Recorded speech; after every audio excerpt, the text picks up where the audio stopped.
The Riverside Country Club was exactly as I remembered it from my childhood. All polished mahogany crystal chandeliers, and the kind of understated luxury that screamed old money. Dad had chosen this venue for his retirement party specifically because it impressed his colleagues from Hartwell Manufacturing, where he'd spent 37 years climbing from floor supervisor to regional manager. I stood near the bar nursing a club soda, watching my father work the room in his element. At 65, Robert Kane still commanded respect in his industry circles, and tonight was his victory lap, a celebration of a career well-lived and a pension well-earned. Christopher. Mom appeared at my elbow looking elegant in her navy dress. I'm so glad you made it. Your father wasn't sure you'd come. Of course I came, Mom. It's Dad's retirement party. She smiled, but I could see the concern in her eyes. He's just, you know how he is about your business ventures. He worries about you. Business ventures. That's what my family called Phoenix Dynamics, the aerospace engineering firm I'd built from scratch over the past 8 years. To them, it wasn't a real company, just another one of my projects that would eventually fail like they expected everything in my life to fail. Where's Jennifer? I asked, looking around for my sister. She's over there with the Morrison family. You should go say hello. Their son just made partner at his law firm. I nodded politely, knowing that Mom's comment wasn't random. Jennifer was the success story of our family, Harvard Law, corporate attorney at a prestigious firm, married to a surgeon, 2 perfect children. She was everything our parents had hoped I would become. Christopher, come here. Dad's booming voice carried across the room. I want you to meet some people. I walked over to where he stood with 3 men in expensive suits, all of them holding whiskey and wearing the confident expressions of people who'd never doubted their place in the world. Gentlemen, this is my son Christopher, Dad said, his tone shifting to something I recognized all too well. Meet the family disappointment. The words hit like a physical blow, even though I should have expected them. Dad had been introducing me this way to his friends for years, always with that same sardonic smile that suggested he was joking while making it clear he wasn't. Still pretending to run a business, he continued, taking a sip of his whiskey. You know how young people are these days. Everyone thinks they're going to be the next Steve Jobs. The 3 men chuckled politely, clearly uncomfortable with Dad's public humiliation of his own son. I forced a smile and extended my hand to each of them. Nice to meet you all, I said quietly. Christopher has a little aerospace company, Dad explained with air quotes around the word company. Been at it for 8 years now. We keep telling him to get a real job with benefits, but you know how stubborn kids can be. One of the men, a distinguished gentleman with silver hair, looked genuinely interested. Aerospace? That's fascinating. What kind of work do you do? Before I could answer, Dad jumped in. Oh, he makes parts for airplanes. Little components. Nothing major, just enough to keep him busy and thinking he's important. Actually, I said, finding my voice, we specialize in advanced propulsion systems and satellite technology. We develop. Christopher has quite an imagination, Dad interrupted with that same condescending smile. Always has.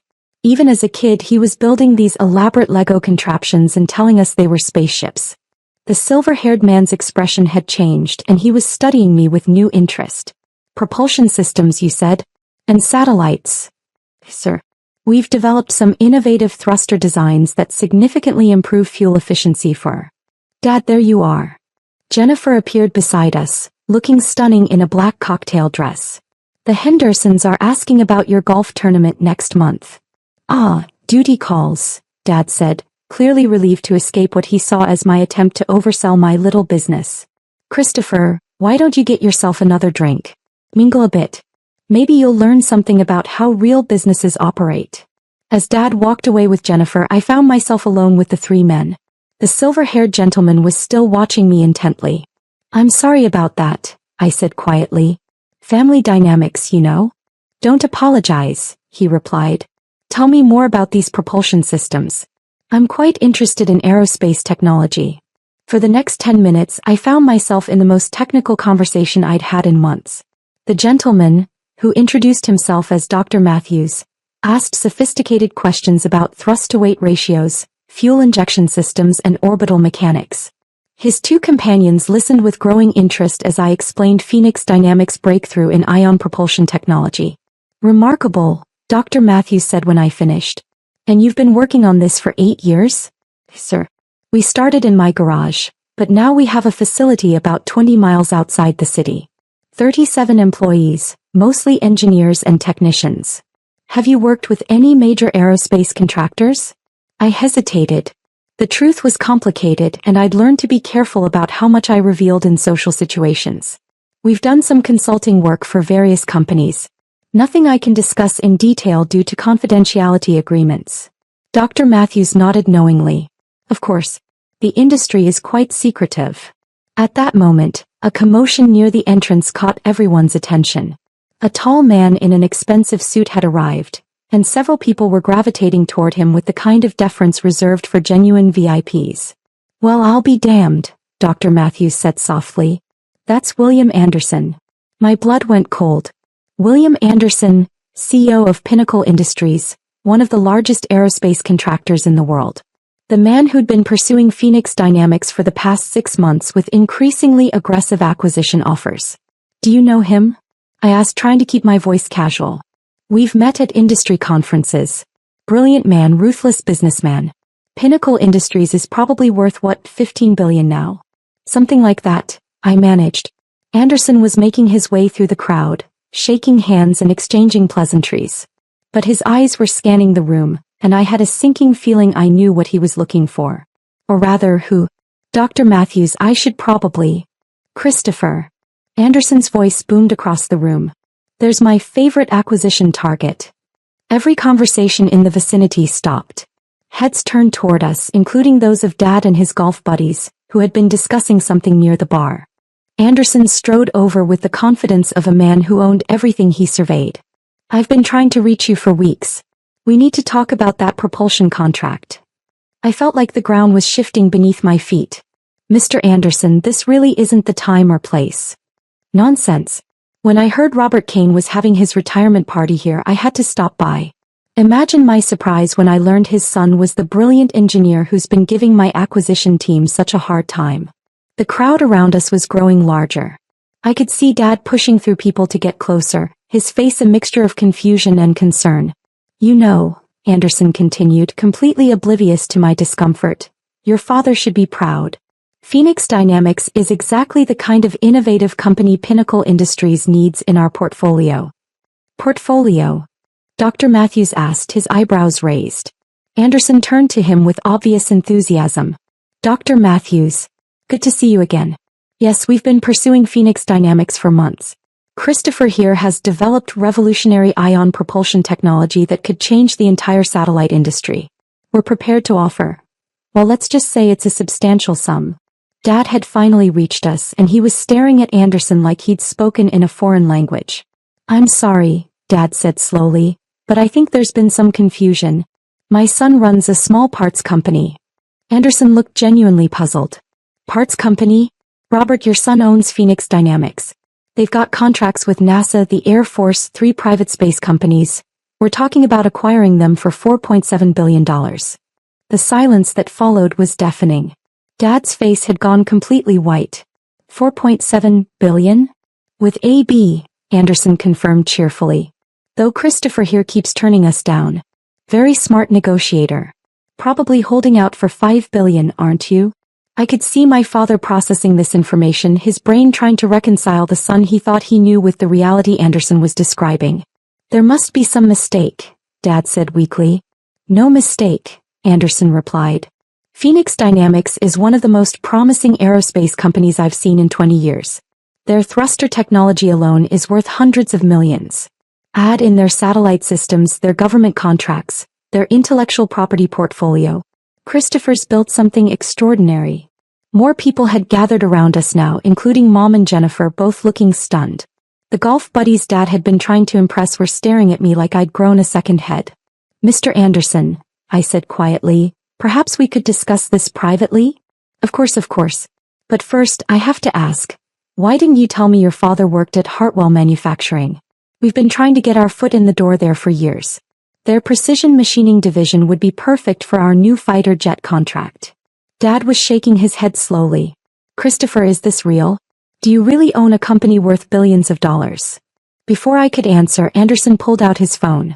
Let me show you something, Robert. This is from last month's industry newsletter. He held up his phone, showing an article with my photo and the headline Phoenix Dynamics CEO Christopher Kane named Aerospace Innovator of the Year. Says here Christopher's company has revolutionized satellite propulsion and is projected to capture 30% of the commercial space launch market within 5 years, Anderson read aloud. Current valuation estimated between $4 and $6 billion. Mom had tears in her eyes. Jennifer looked like she'd been hit by a truck. Dad was still staring at the phone screen as if it might be some elaborate prank. But you drive that old Honda, Mom said softly. You live in that small apartment. Because I choose to, I replied. The company's success doesn't mean I need to change how I live. The apartment above the coffee shop downtown? Dr. Matthews asked. I know that building. It's quite charming. I own the building, I said quietly. And the coffee shop. And the bookstore next door. I bought them when the previous owner was struggling financially. More revelations. Each one seemed to hit my family like a separate shockwave. Anderson was scrolling through his phone now. Oh, here's a good one. Christopher, didn't you just sign that contract with SpaceX? The one worth $300 million over 5 years. $300 million? Jennifer's voice came out as a squeak. Just the beginning, Anderson said enthusiastically. Phoenix Dynamics is positioned to become a major player in the new space economy. That's why Pinnacle wants to acquire them before their valuation goes even higher. Dad sat down heavily in a nearby chair. 37 years I worked at Hartwell. 37 years building a career, earning respect, providing for my family.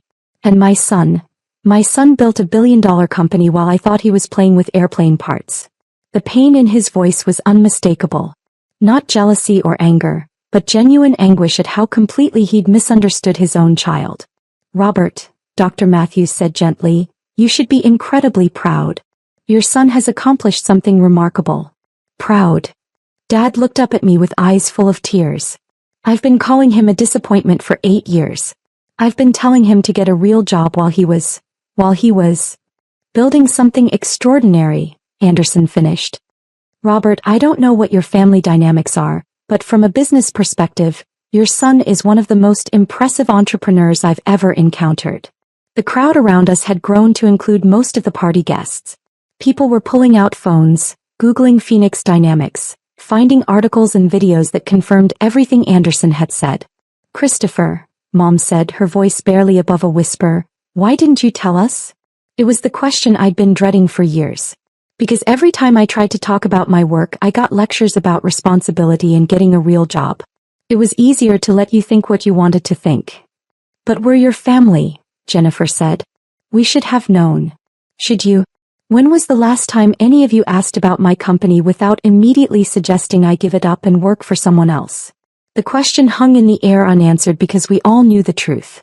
Anderson, oblivious to the family drama he'd triggered, was still scrolling through his phone. Christopher, I have to ask about the Mars project. Is it true that Phoenix Dynamics is developing propulsion systems for the first manned mission? I can't comment on classified projects, I said automatically. Classified projects? Dad repeated weakly. Your son has security clearance with the Department of Defense, Anderson explained. Top secret, I believe. Phoenix Dynamics does work for some very sensitive government programs. Each revelation was making things worse. I could see my family struggling to reconcile the son and brother they thought they knew with the person Anderson was describing. Mr. Anderson, I said firmly, I think we should continue this conversation another time. Of course. But Christopher, we really do need to finalize this acquisition discussion. Our board is getting impatient and frankly, every month you delay is costing both of us money. What exactly are you offering? Dr. Matthews asked, his business curiosity overriding social discretion. Anderson glanced at me and I nodded reluctantly. The cat was already out of the bag. $4.7 billion for full acquisition, Anderson said. Though I suspect Christopher will counter with $5 billion. Smart negotiator, like I said. The number hit the crowd like a bomb. People were taking pictures now, presumably to share on social media. Dad's retirement party had turned into something entirely different. $5 billion, Mom repeated slowly as if testing how the words sounded. That's just the opening offer, Anderson said. The real value is in the technology and the contracts. Phoenix Dynamics could be worth $10 billion in 5 years if the space economy develops as predicted.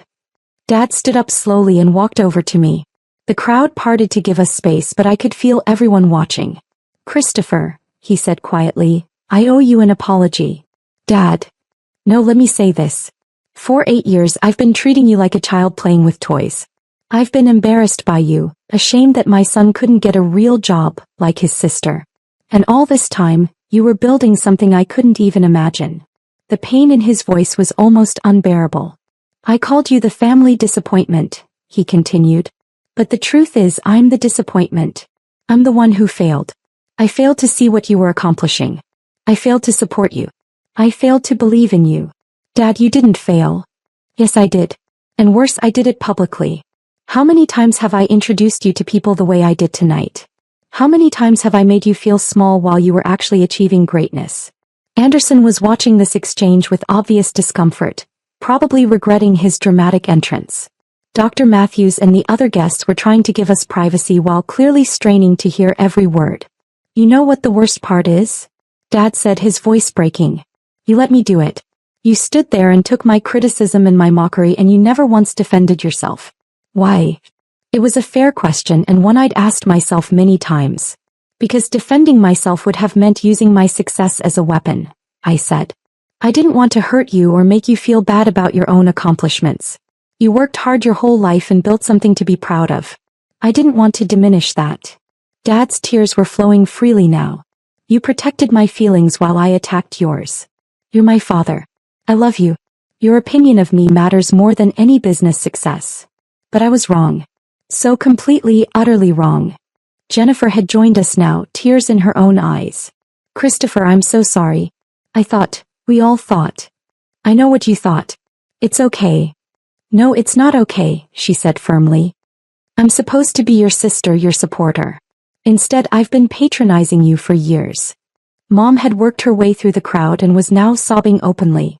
My baby built a billion-dollar company and I didn't even know. The family reunion in the middle of the country club was drawing attention from the entire party. Anderson looked like he wanted to escape, but he was trapped by the crowd of onlookers. Mr. Anderson, I said, taking control of the situation, would it be possible to schedule a proper meeting to discuss your proposal? Perhaps Monday morning. Of course, he said gratefully. I'll have my assistant call your office. Thank you. And thank you for clearing up some misconceptions tonight. He smiled. Your family should be very proud of you, Christopher. What you've built is remarkable. As Anderson made his escape, promising to be in touch soon, the crowd began to disperse. But my family remained clustered around me, all of us struggling with the emotional whiplash of the evening.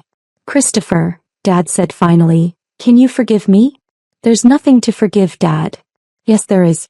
8 years of treating you like a failure when you were actually succeeding beyond my wildest dreams.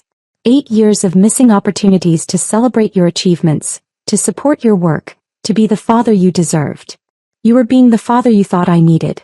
You were trying to protect me from failure. But you weren't failing. You were building something incredible while I was too blind to see it. Dr. Matthews approached us cautiously. I hope you don't mind the interruption, but I wanted to say something before I leave. We turned to him and I was surprised to see real emotion in his eyes. I've been in aerospace for 40 years, he said. I've seen a lot of brilliant engineers, a lot of innovative companies. But what I witnessed here tonight, the way you handled your father's criticism, the way you protected his dignity even when he was attacking yours, that tells me more about your character than any business success could. He looked directly at Dad. Robert, your son isn't just a successful businessman. He's a good man. That doesn't happen by accident. That comes from how he was raised. After Dr. Matthews left, we stood in awkward silence for a moment. The party was winding down around us, but none of us seemed ready to leave. What happens now? Jennifer asked. Now, I said. Now we go home and try to figure out how to be a family that actually knows each other. Will you take Anderson's offer? Mom asked. I shrugged. Maybe. Or maybe I'll keep building Phoenix Dynamics into something even bigger. We're just getting started. Dad asked. The company. My team. 37 of the most brilliant engineers and scientists I've ever worked with. Would it be possible to visit your facility sometime? I'd like to see what you've built. I'd love that, Dad. I've wanted to show it to you for years. The drive home was quiet, each of us lost in our own thoughts. But as I pulled into my parking space outside my apartment building, I felt lighter than I had in years. My phone buzzed with a text from Anderson. Enjoyed meeting your family tonight. Let's discuss terms Monday. Also, your father seems like a good man who just needed to understand what you've accomplished. Family dynamics are complicated, but it's clear he loves you. Another text followed from Dr. Matthews. Looked up Phoenix Dynamics online when I got home. Incredible work. If you ever need consulting on orbital mechanics, I'd be honored to help. But the message that meant the most came from Dad. Proud of you, son. Always have been, just too stupid to show it properly. Looking forward to that tour of your company. 3 days later, Dad stood in the main facility of Phoenix Dynamics, watching our engineers test a prototype ion thruster that would eventually power satellites to Mars. His face showed the same wonder I'd seen in him as a child when he'd watch my Lego spacecraft launches in the backyard. You really built all this, he said softly. We built it, I corrected. My team and I. And you're really going to help send people to Mars? That's the plan. He was quiet for a long moment, watching the blue glow of the ion engine. Christopher, I need to ask you something. What's that? At the retirement party when I called you the family disappointment, that wasn't the first time, was it? No, Dad. It wasn't. How long have I been doing that to you? I considered lying, softening the truth. But we'd moved past that now. Since I dropped out of law school. About 8 years. He closed his eyes and took a deep breath. 8 years of telling my son he was a disappointment while he was changing the world. Dad. No, let me finish. I want you to know that starting today things are different. Starting today when people ask me about my children, I'm going to tell them about my daughter the lawyer and my son the aerospace genius who's helping humanity reach the stars.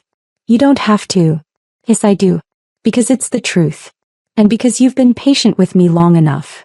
6 months later, Phoenix Dynamics announced its merger with Pinnacle Industries for $5.2 billion. I retained control of all research and development operations, and the combined company became the second largest aerospace contractor in the world. At the press conference announcing the deal, I was asked about my family's reaction to my success. My family taught me that love isn't about understanding everything about each other, I said. It's about being willing to learn. They're still learning about me and I'm still learning about them. But we're doing it together now and that makes all the difference. In the audience, Dad sat in the front row wearing a Phoenix Dynamics polo shirt and the biggest smile I'd ever seen on his face. When the reporter asked him how it felt to be the father of a billionaire aerospace entrepreneur, his answer was simple. I'm not proud of my son because he's successful. I'm proud of him because he's the kind of person who uses his success to lift others up. That's the man we raised, even when we were too foolish to see what he was becoming. The family disappointment had finally come home.